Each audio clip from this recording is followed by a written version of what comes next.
continuando con nuestra serie de Navidad. Y nuestra serie de Navidad es Jesús el Mesías.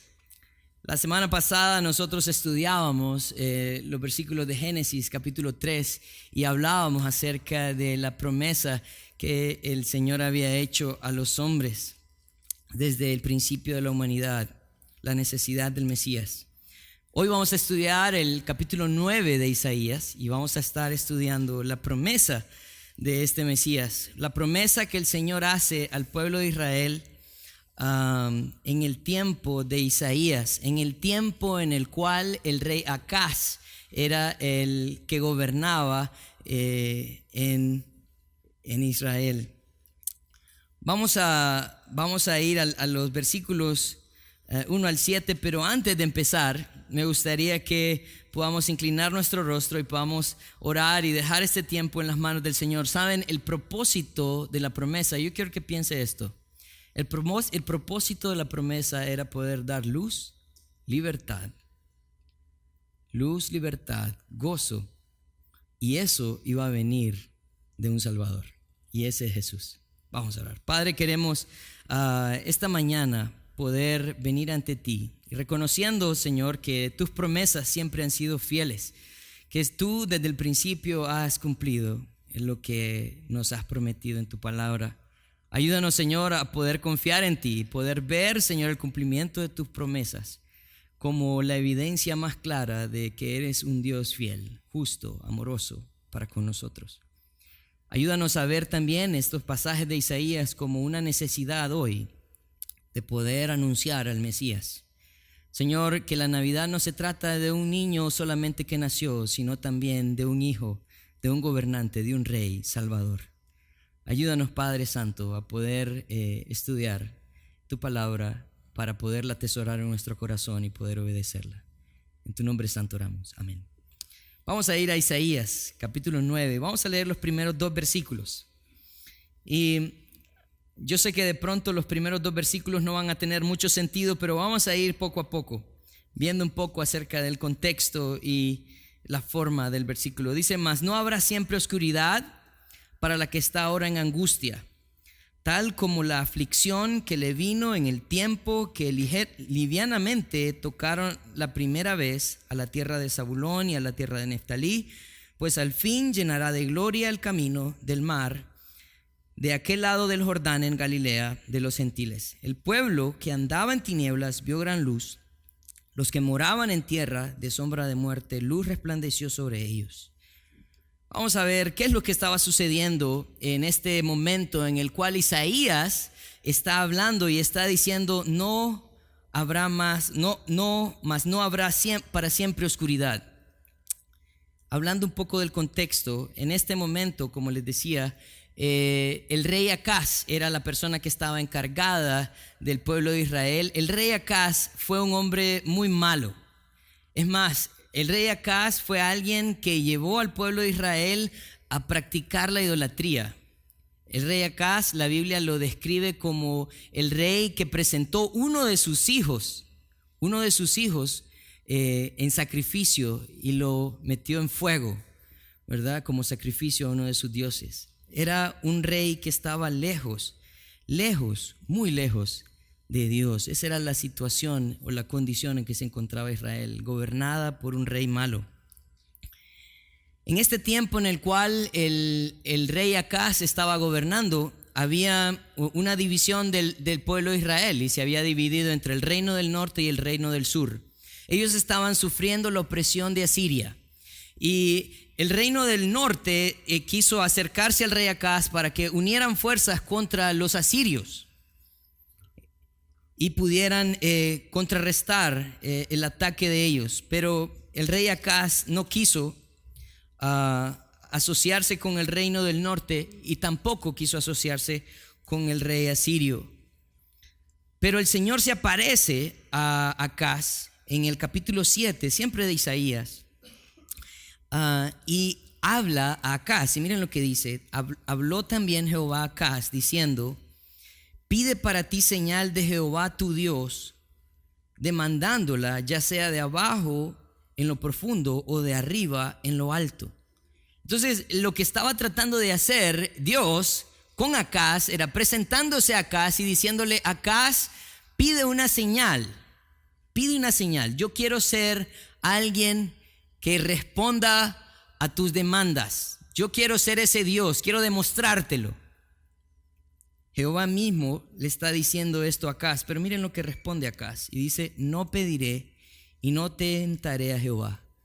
Cuando yo estaba leyendo esto, parecía que era algo piadoso lo que estaba haciendo Acaz. Él estaba diciendo: no pediré una señal, no tentaré a Jehová. Pero estudiando el contexto de este capítulo, Acaz lo que está diciendo es: no necesito de Dios. No necesito una prueba de Dios. No me interesa saber nada de Él.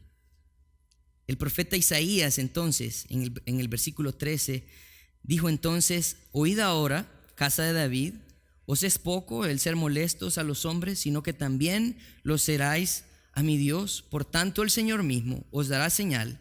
He aquí que la Virgen concebirá y dará a luz un hijo, y llamará a su nombre Emmanuel. En medio del pecado de Israel, Israel está diciendo al Señor: no me interesa, no quiero tener negocios con Dios. Yo voy a seguir viviendo a mi manera. El Señor hace una promesa del nacimiento de Jesús, pero el Señor también iba a condenar la actitud de Israel. Miren, esto es bien importante, porque Dios no pasa por alto el pecado. Y dice el versículo 21 del capítulo 8, 21-22, dice: y pasarán por la tierra fatigados y hambrientos, y acontecerá que teniendo hambre se enojarán y maldecirán a su rey y a su Dios, levantando el rostro en alto, y mirarán a la tierra, y he aquí tribulación y tinieblas, oscuridad y angustia, serán sumidos en las tinieblas. Esa era la consecuencia de haberse alejado del Señor. Estaba diciendo: ¿saben qué va a suceder? Se van a fatigar, se van a cansar, van a tener hambre, van a terminar maldiciendo a su rey Acaz, quien los tiene en la condición que los tiene. Y también van a maldecir a Dios y van a estar sumidos en tinieblas. En medio de ese juicio de Dios, en el capítulo 9 parece que florece una promesa. Miren, ahora dice: mas no habrá siempre oscuridad para la que está ahora en angustia. Él parece que en medio de su pecado, miren, esto es algo que a veces me hace pensar en mi propia vida. Como yo soy un hombre pecador, apartado de la gracia de Dios por mi propia voluntad, pero Dios me busca y Él dice: no siempre va a haber oscuridad. Él sigue diciendo, dice: tal como la aflicción que le vino en el tiempo que livianamente tocaron la primera vez a la tierra de Zabulón y a la tierra de Neftalí, pues al fin llenará de gloria el camino del mar, de aquel lado del Jordán, de Galilea, de los gentiles. Isaías hace mención de lo que sucedió cuando el pueblo asirio asoló la tierra de Neftalí y la tierra de Zabulón. La tierra de Neftalí y Zabulón están ubicadas en el norte de Israel, y parece que esa fue la primera zona donde los asirios entraron a Israel. Muchos de los historiadores dicen que cuando los asirios invadieron Israel, mataron a casi el 100% de la población que habitaba Neftalí y Zabulón. Ese era un tiempo oscuro, era un tiempo difícil, y él está diciendo: no siempre va a ser así, no siempre va a haber oscuridad. Nosotros vemos entonces Dios anhelando que ellos puedan reconocer que va a haber una esperanza, que va a haber luz en medio de sus tinieblas. El versículo 2 dice: el pueblo que andaba en tinieblas vio gran luz. Los que moraban en la tierra de sombra de muerte, luz resplandeció para ellos. La promesa era que a este pueblo iba a venir luz. Miren, Este adjetivo de luz es utilizado en la palabra de Dios para hacernos ver la obra de Dios y la obra de Satanás. Si nosotros vemos algunos versículos como como Juan 8:12, dice: yo soy la luz. Jesús estaba hablando de sí mismo y él está diciendo: yo soy la luz del mundo. El que me sigue no andará más en tinieblas, sino que tendrá la luz de la vida. Esta promesa de Isaías no era una promesa que iba a tener un cumplimiento inmediato. Es más, el juicio iba a ser inmediato, pero el cumplimiento iba a tener su cumplimiento, iba a ser futuro. ¿Recuerdan? Era el anuncio del nacimiento del Mesías. Esto se escribió alrededor de 700 años antes de que Jesús naciera. Pero ¿qué dijo Jesús? Miren lo que dice Mateo, capítulo 4, vayan conmigo. Mateo, capítulo 4, versículo 12. Juan el Bautista acaba de morir y esta noticia llega a Jesús. Y miren lo que dice. Cuando Jesús oyó que Juan estaba preso, volvió a Galilea. Y dejando Nazaret, vino y habitó en Capernaum, ciudad marítima. Y quiero que pongan mucha atención. En la región de Zabulón y Neftalí, para que se cumpliese lo dicho por el profeta Isaías cuando dijo: tierra de Zabulón y tierra de Neftalí, camino del mar, al otro lado del Jordán, Galilea de los gentiles. El pueblo asentado en tinieblas vio gran luz, y a los asentados en región de sombra de muerte, luz les resplandeció. Era el cumplimiento de la promesa de Isaías de que iba a llegar luz al pueblo de Israel. Iba a llegar luz. Saben, Dios quiere que nosotros entendamos que Él es nuestra luz. Él es nuestra luz. Si vemos otros versículos, por ejemplo en Juan capítulo 3, encontramos versículos que de pronto a nosotros son comunes. Miren lo que dice Juan capítulo 3, versículo 16, un versículo que de pronto muchos hemos escuchado. Dice: porque de tal manera amó Dios al mundo que ha dado a su Hijo unigénito para que todo aquel que en Él cree no se pierda, mas tenga vida eterna. Cuando leemos estos versículos, hay aspectos de Dios que resaltan en Él. En primer lugar, la manera en que Él ama. Él estuvo dispuesto a despojarse de su único Hijo. ¿Para qué? Para que todo aquel que en Él cree no se pierda, mas tenga vida eterna. Pero a veces solo pensamos en el amor y en la salvación, pero no pensamos en la acción del hombre. Es creer en el Hijo de Dios. Versículo 17 dice: porque no envió Dios a su Hijo al mundo para condenar al mundo, sino para que el mundo sea salvo por Él. El que en Él cree no es condenado, pero el que no cree ya ha sido condenado porque no ha creído, en el nombre del unigénito Hijo de Dios. Miren lo que dice el versículo 19. Y esta es la condenación, que la luz vino al mundo y los hombres amaron más las tinieblas que la luz, porque sus obras eran malas. La luz vino al mundo y los hombres amaron más las tinieblas que la luz, porque sus obras eran malas. Mira el 20, dice: porque todo aquel que hace lo malo aborrece la luz y no viene a la luz para que sus obras sean reprendidas. Mas el que practica la verdad viene a la luz para que sea manifiesto que sus obras son hechas en Dios. Al parecer, la luz viene con el propósito de revelar quiénes somos nosotros. Dios, Jesucristo, vino con el propósito de revelar nuestra condición. Él no vino a condenarnos, ya estábamos condenados. Quien no cree en Él solo cumple el propósito de condenación, pero Él vino a salvar, Él vino a ser luz. La razón por la cual yo persisto en mi pecado es porque amo las tinieblas, porque amo mis obras perversas. Pero me gusta el versículo 28 porque pone a la luz y al hombre en perspectiva y dice: mas el que practica la verdad viene a la luz. Así que el que es un hijo de luz practica la verdad. Dice: y viene a la luz para que sus obras sea manifiesto que sus obras son hechas en Dios.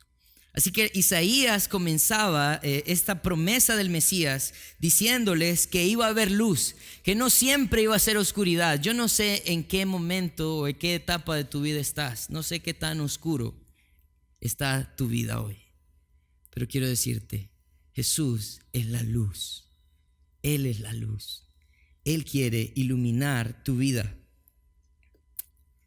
Esa luz también iba a traer gozo. Miren lo que dice el versículo 3 al 5. Dice: multiplicaste la gente y aumentaste la alegría. Se alegrarán delante de ti como se alegran en la siega, como se gozan cuando se reparten despojos. Esta luz iba a traer gozo.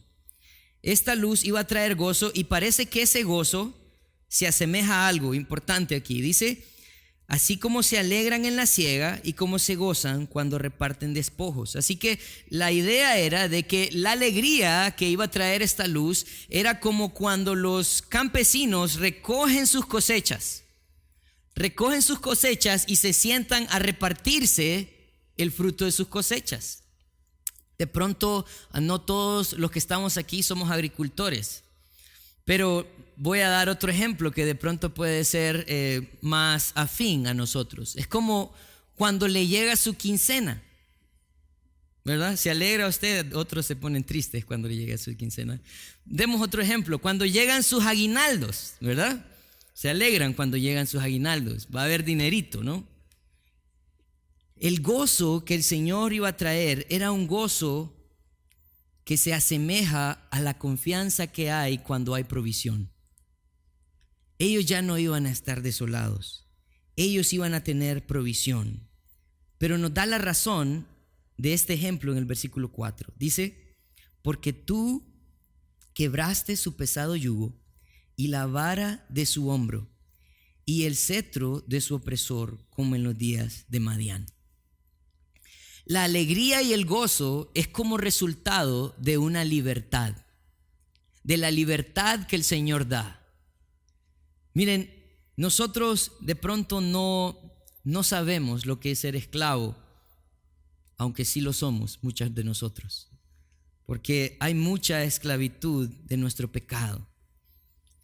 Pero la libertad que el Señor da es una libertad milagrosa, es algo que yo no puedo explicar. Y el profeta Isaías hace mención al día de Madián. El día de Madián se encuentra en Jueces, capítulo 7. Jueces, capítulo 7, Isaías está tratando de hacer mención de este día maravilloso en el cual Dios libertó de la esclavitud de los madianitas al pueblo de Israel. Yo no voy a leer todos los versículos porque son 3 capítulos, pero voy a tratar de narrarles lo mejor posible la historia de Israel y el pueblo de Madián. En el tiempo de los jueces, el Señor estaba levantando personas que libertaran al pueblo de la opresión de los pueblos que los oprimían. Gedeón era un hombre que el Señor visitó y el cual eligió para libertar al pueblo de Israel. En ese momento, los madianitas oprimían a Israel, al punto de que el pueblo de Israel tenía sus cosechas y ellos tenían que correr a cortar lo más que podían y esconderlo en cuevas y esconderse en cuevas para que los madianitas no les robaran todo lo que ellos tenían. Ellos habían dejado sus casas, sus tierras y habían empezado a vivir en hoyos, escondidos de los madianitas. Así de malos eran los madianitas. Y el Señor viene y saca a Gedeón para que sea libertador. Y el Señor viene y propicia una guerra entre Israel y los madianitas. El reino de los madianitas, algunas personas calculan que solo los madianitas tenían un ejército de alrededor de 120,000 hombres, solo los madianitas. Y en esta historia, Gedeón recoge alrededor de 30,000 hombres para pelear contra los madianitas, porque no solamente eran los madianitas. Pero miren qué pasa, capítulo 7, versículo 2. Y Jehová dijo a Gedeón: el pueblo que está contigo es mucho para que yo te entregue a los madianitas en su mano. No sea que se alabe Israel contra mí diciendo: mi mano me ha salvado. Entonces, ya a este punto es ilógica esta guerra. A este punto 30,000 contra 120,000 ya no tiene sentido. Pero Jehová se acerca a Gedeón y le dice: todavía son muchos. Y el Señor hace una serie de pruebas, y de 30,000 terminan con 300 hombres. El propósito del Señor de despachar 29,700 hombres de los 30,000 era que ellos pudieran reconocer que la victoria de esta batalla no era fruto de su astucia o de su poder. Ese es el propósito. En el versículo 12 dice: y los madianitas y los amalecitas, ellos se unieron, y los hijos del oriente estaban tendidos en el valle como langostas en multitud, y sus camellos eran innumerables como la arena que está a la ribera del mar en multitud. Yo no sé qué pensaría usted, pero yo sería de los 29,700 que se alejan de esa batalla, ¿verdad? Porque el sabio ve el mal y se aparta. Pero el Señor toma a estos 300 hombres, los lleva a ver el ejército que está tendido ahí. Es incontable, innumerable. Pero miren lo que pasa, el versículo 20 dice: el Señor viene, dice versículo 17 dice: y les dijo: miradme a mí y haced como hago yo. He aquí que cuando yo llegue al extremo del campamento, haréis vosotros como yo hago, y yo tocaré la trompeta, y todos los que estarán conmigo, y vosotros tocaréis entonces las trompetas alrededor de todo el campamento, y diréis: por Jehová y por Gedeón.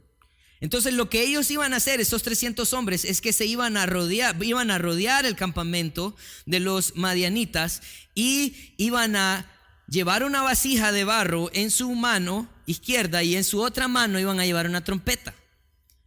A la orden de Gedeón, ellos iban a quebrar el cántaro, y iban a tocar la trompeta, y iban a decir: por Jehová y por Gedeón. Lo que ellos no sabían es que en el campamento ya había temor, porque los madianitas, el Señor ya estaba obrando en esta guerra, ¿no? Y ellos decían: hey, he escuchado que el pueblo de Israel es bravo. Y miren lo que sucede. En el 20 dice: y los escuadrones tocaron las trompetas, y quebrando los cántaros tomaron en la mano izquierda las teas, y en la derecha las trompetas con que tocaban, y gritaron por la espada de Jehová y por Gedeón. Y miren lo que sucede, el versículo 22 dice: y los 300 que tocaban las trompetas, dice, y Jehová puso la espada en cada uno contra su compañero, y en todo el campamento, y el ejército huyó hasta Bet-sita en dirección de Cesarea, hasta la frontera de Abel Meola en Tabat. ¿Qué es lo que sucedió? Ellos hicieron lo que Dios le había dicho, siguieron la orden de Gedeón, y el ejército se empezó a matar entre ellos hasta que se eliminaron. El deseo de Dios era que ellos supieran que la gloria era para Dios, no para ellos. Si nosotros volvemos entonces al texto de Isaías, Isaías está tratando de hacerles ver que esta luz iba a traer gozo, porque esta luz iba a darles libertad. Miren, y es una libertad milagrosa. Yo no sé cuántos de ustedes han tratado de salvarse a ustedes mismos.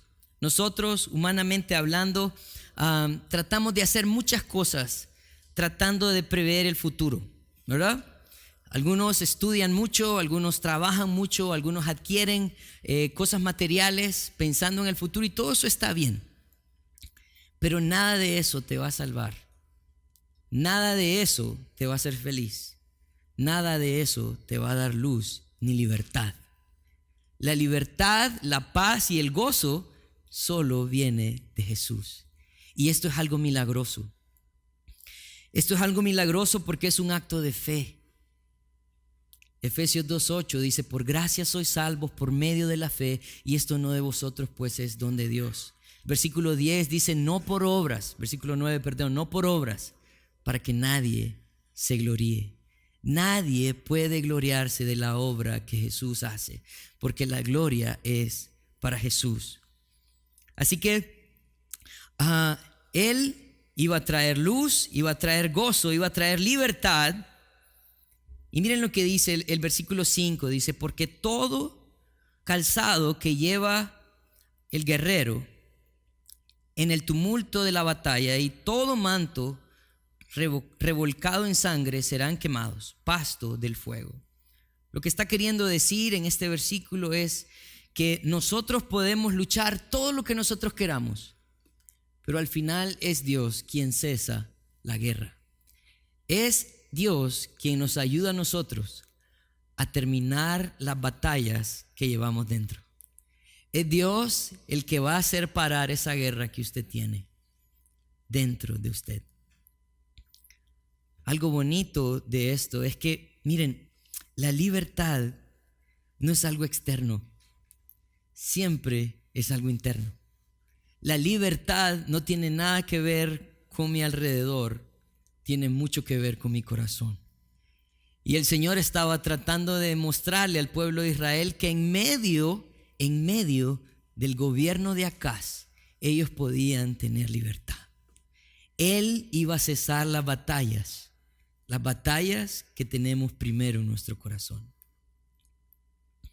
El Señor, entonces, a través de Isaías estaba trayendo una esperanza al pueblo.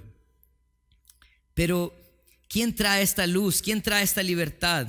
En los versículos 6 y 7, Isaías está hablando no solamente del rey que va a venir, sino también de su reino. Y en el versículo 6 dice lo siguiente, miren, dice: porque un niño nos es nacido, un hijo nos es dado, y el principado sobre su hombro, y se llamará su nombre Admirable, Consejero, Dios fuerte, Padre eterno, Príncipe de paz. Qué bonito, porque nuevamente Él reconoce la promesa que hay. En primer lugar, Él describe a este rey como un niño, como un hijo, pero también lo describe como un gobernador. En primer lugar dice: un niño nos es nacido. Recuerden en el capítulo 7, en el versículo 14, dice Isaías: por tanto el Señor mismo os dará señal, he aquí que la Virgen concebirá y dará a luz un hijo y llamará su nombre Emmanuel. Emmanuel, que traducido es Dios con nosotros. Hablaba de Jesús, hablaba de la concepción virginal de María. Iba a traer un niño, pero ese niño también iba a ser un hijo.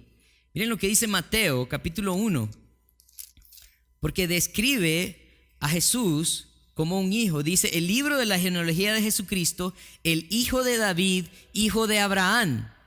O sea que este rey venía como parte de un linaje real. Era hijo de David, hijo de Abraham. Él no iba a usurpar el puesto de ningún rey. Él iba a recibir lo que él merecía. Él era el rey.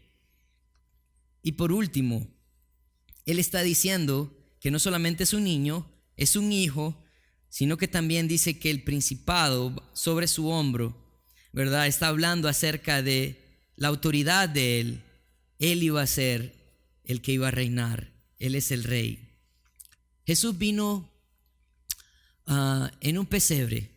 Y saben, hace un tiempo estuvimos estudiando el libro de Apocalipsis. Y cuando estudiamos todo el libro de Apocalipsis, verdaderamente cambió mi imagen de Jesús. Porque nosotros, por lo general, pensamos en Jesús como el niño en el pesebre, ¿verdad?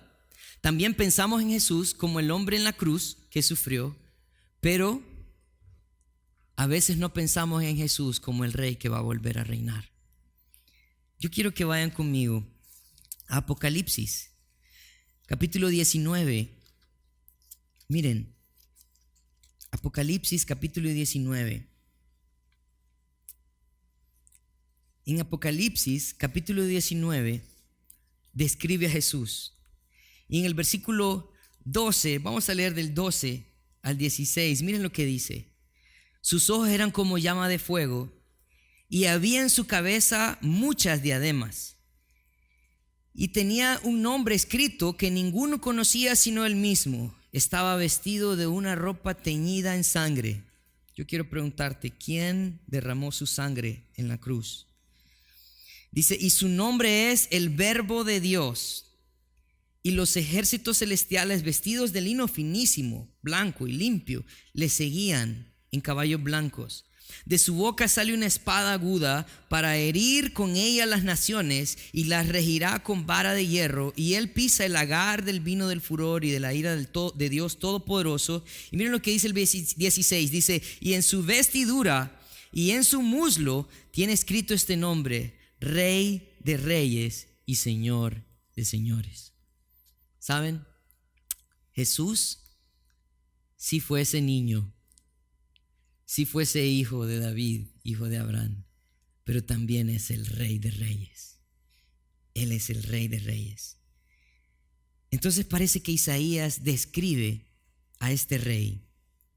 Lo describe en los siguientes nombres que le da al rey. Y dice, llamará su nombre Admirable Consejero.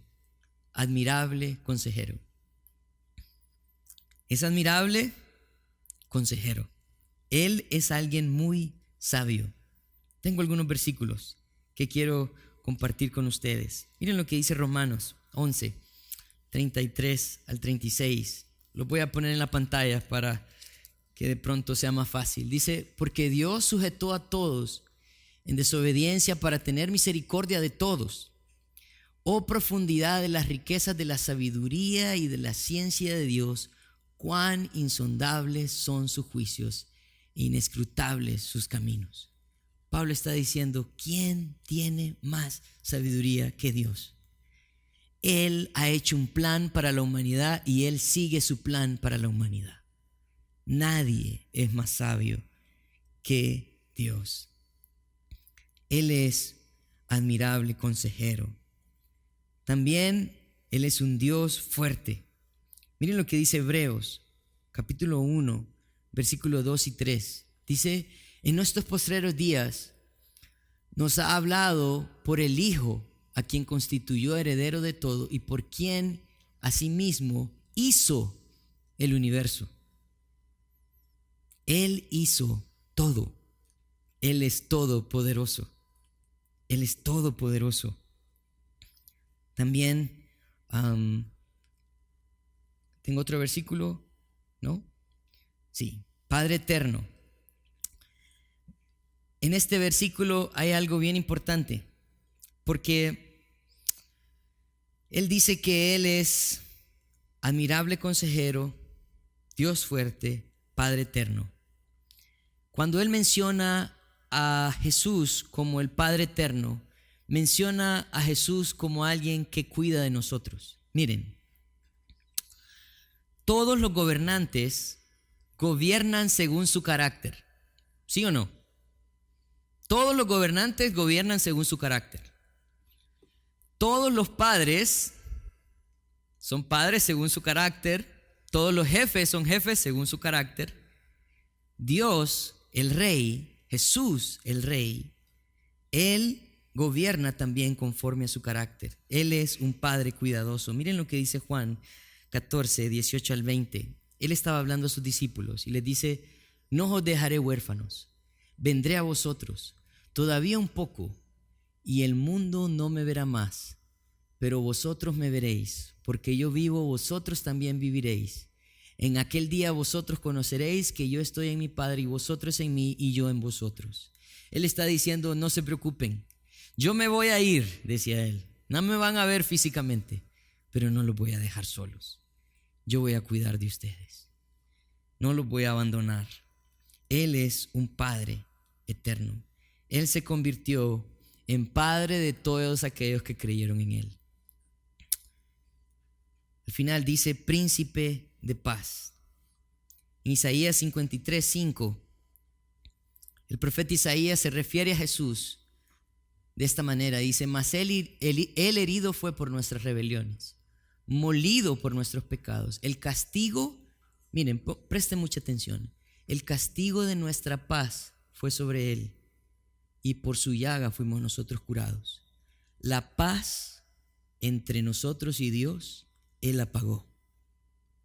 Y por su herida, yo que estaba enfermo, fui curado.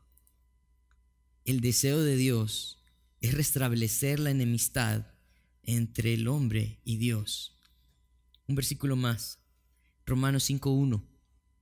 Justificados pues por la fe, tenemos paz para con Dios por medio de nuestro Señor Jesucristo. Uno más, Juan 14. Juan 14:27, Jesús estaba diciendo, la paz os dejo, mi paz os doy. Yo no os la doy como el mundo la da. No se turbe vuestro corazón, ni tenga miedo. La semana pasada nosotros estudiábamos en Génesis 3 el resultado del pecado del hombre. Cuando Adán y Eva pecaron en el huerto del Edén, el producto inmediato de esa desobediencia fue vergüenza, fue miedo y fue excusas, ¿verdad? Y ese es el fruto que hay de nuestro pecado siempre. Pero saben, el deseo de Dios es que nosotros tengamos paz para con Dios. Él pagó el precio por nuestros pecados para que usted tenga paz. Él restableció la relación que se había roto por medio del pecado. Y esta paz que el Señor da no es como la del mundo. El mundo, la idea de paz es ausencia de conflictos. Pero Dios quiere darte paz en medio de cualquier situación. Él quiere que aprendas a confiar en Él, porque Él es un rey que gobierna conforme a su carácter. Esta semana yo escuchaba una prédica de un predicador de los 1800, Spurgeon, y él hacía una pregunta y él decía, ¿es Jesús alguien que ha nacido para ti?